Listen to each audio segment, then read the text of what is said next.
અત્યારે અમે બધા માળિયા ફાટકે જે પોલીસ સ્ટેશન આવેલું છે ત્યાં બધા એકઠી થયા હતા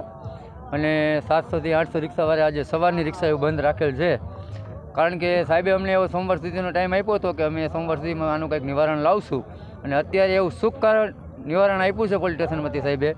કે ભાઈ તમે કોઈ ટ્રાફિક રૂપ અડચણ થાય એવી જગ્યાએ રિક્ષા પાર્ક કરવી નહીં, એવી જગ્યાએ કોઈ પેસેન્જર ઉતારવા નહીં કે પેસેન્જર ચડાવવા નહીં, જેથી કરીને બીજી પબ્લિક કે બીજા વાહનોને તકલીફ પડે એવું કાંઈ કાર્ય કરવું નહીં. જો એવું કાર્ય કરશો તો અમે રિટર્ન કરશું, બાકી અમે તમને નાના માણસોને ક્યાંય નડવા માટે તૈયાર નથી. અને બીજું કે ભાઈ જે જગ્યાએ તમને ટૂંક સમયની અંદર અમે કલેક્ટર સાહેબ મહાનગરપાલિકા અને અન્ય રજૂઆત કદાચ અમે કરીએ કે ભાઈ અમને એક શુભ કારણ એવો પોઈન્ટ આપો કે જે જગ્યાએ અમે પેસેન્જર